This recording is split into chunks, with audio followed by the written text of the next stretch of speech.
Hello and welcome to Veterans Medals Workshop. We're glad to have you with us today because this is our second series on the medals of the United States.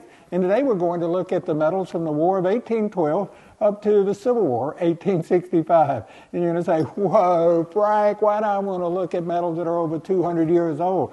I want to see something now. And you say, wait a minute. This is actually one of the most fascinating periods of the United States military medals, because it starts with, well, if you saw our first series, you saw George Washington's gold medal, which was the first U.S. military medal.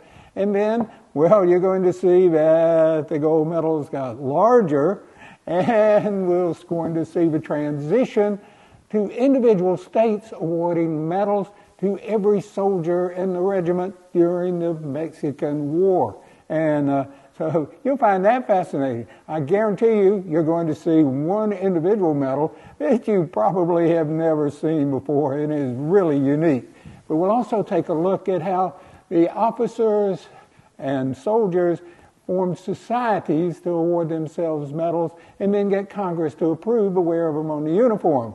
Because in 1812 to the Mexican War, there were no medals on American uniforms. So I think you're going to find this fascinating and interesting, and I'll even show you the transition between the Peace Eagle and the War Eagle. So, come on, let's go. Let's go take a look at the medals of the United States military from the War of 1812 to the Civil War in 1865. During the first 50 years of the United States, military awards and decorations were extremely few compared to today. Generally, only the high-ranking officers were awarded or honored for heroic efforts in victory. And Congress had 3 ceremonial accolades reserved for senior officers of victorious battles. The most common reward for a highly distinguished officer was a letter of thanks from Congress. The next was a ceremonial sword, custom-made to recognize a spectacular achievement.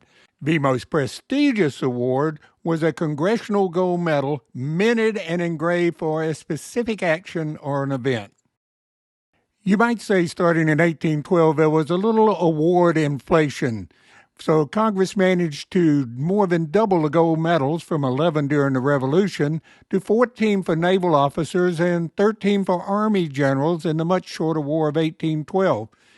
A number of the naval officers were voted medals, swords, and other honors. The Navy won several courageous victories in ship-to-ship actions. The most memorable, of course, was Captain Hull in the USS Constitution and Commodore Oliver Hazard Perry's victory in the Battle of Lake Erie. 2 examples of gold medals awarded by Congress for the War of 1812. On your left is shown a medal presented to Major General Alexander Macomb for his victory at the Battle of Plattsburgh in 1814. And on the right is a gold medal awarded to Oliver Hazard Perry for his decisive and glorious victory gained on Lake Erie in 1813. Here is a very nice look at the engraving on the back of each one of the medals, on the left for the land victory and on the right for the naval victory. Major General Winfield Scott was awarded his first Congressional Gold Medal during the War of 1812 for his victory over British troops in 1814. From 1816 to 1843, the Army was fighting across the Mississippi against the Indians, and early Shako badges developed the National Eagle or the hunting horn as a symbol of the infantry, while the Marine Corps began using the hunting horn with an M in the center of it on a red background. Between 1820 and 1851, the Army infantry began using the eagle on their shako and on their sword belt, and on the breastplate, the War Eagle became prominent. The 1819 regulation U.S. Shoulder Eagle breastplate was worn by soldiers up to the Civil War. And let me show you some better examples. Here you can see on the Army shako insignia that the eagle is holding the olive branch in the right talon. On the right, the breastplate is referred to as the War Eagle because the eagle holds arrows in the right talon and the peace symbol in the left.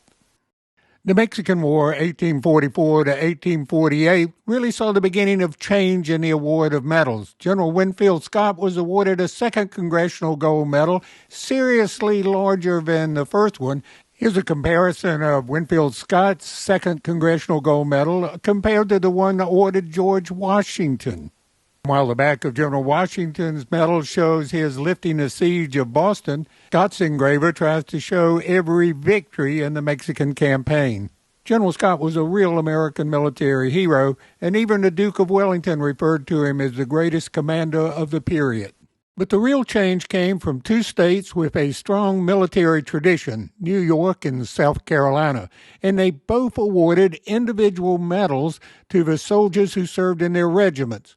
For example, at the very top right-hand corner is a silver medal awarded to every member of the Palmetto Regiment in South Carolina, while the city of Charleston upped the ante by giving every member of the regiment from Charleston a gold variation of the medal. But what made this significant was that every medal was individually engraved with the recipient's name. Many veterans drilled a hole in the top of the medal and wore it hanging from the lapel of their coat jacket. During the time of the Mexican War and thereafter, the federal government still showed a great reluctance to strike medals for soldiers and sailors, but continued the award of Congressional Gold Medals.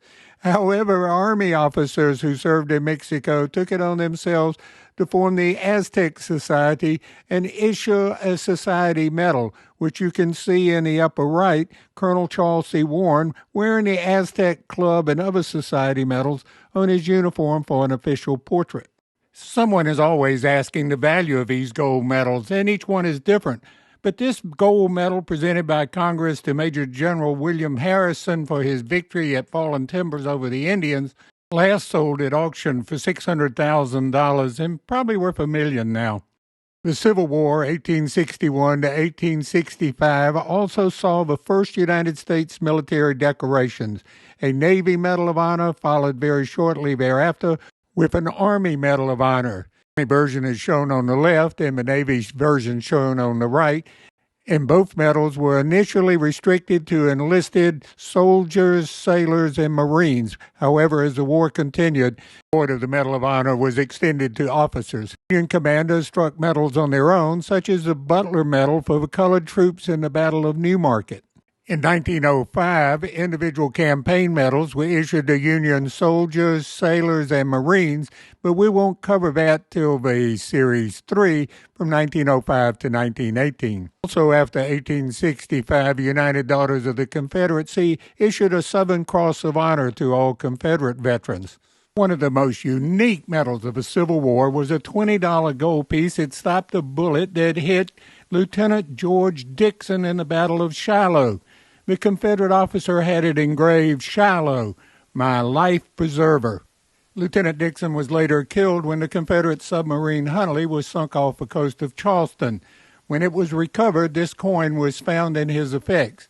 The Hunley is on display in Charleston, South Carolina, and the coin. The war also saw the introduction of unique corps insignia, as shown here, for soldiers of the Union Army. The Civil War showed an absolute explosion in military society medals, such as the General Society of the War of 1812, the Grand Army of the Republic Society Medal, the Military Order of the Loyal Legion, and here is a portrait of General Sheridan wearing some or all of his society medals. Depending on your bank account, you could have your society medal embossed with diamonds and all kinds of jewels. But the real problem was that the Grand Army of the Republic Reunion Medal, pretty much a knockoff of the Medal of Honor, and that led to significant changes to the Medal of Honor, but we'll talk about that in Series 3. Those of you who've watched Part 1 on the Medals of the Revolution, remember Benjamin Franklin's Victory Medal showing Minerva defending the infant America from the British Lion. And on the right, the new Medal of Honor showed Minerva in the Union from Discord, which represents the South holding two snakes. I hope you enjoyed the show on the medals of the United States military from the War of 1812, to the end of the Civil War in 1865. There were some pretty fascinating medals to see, and you can see the evolution of how the awards began to become individualized and personalized. Oh, wait till you see our next series, Series 3, that'll go from 1865 to the First World War. You're going to see a breakout of the award of U.S. military medals, and all based on one man. You'll find it fascinating. See you next time on Veterans Medals Workshop, and don't miss Series 3 on the military medals of the United States. Oh, and if you enjoy these, please give us a like, even better subscribe. It'll keep us on the air. Until next time. The information you saw today came from our book, Military Medals of America, available for you on Amazon. And a really great book, United States Army Medals, Badges, and Insignia, a complete guide, also on Amazon. Special thanks to Medals of America and Fountain Inn, South Carolina, for all of their support on these videos.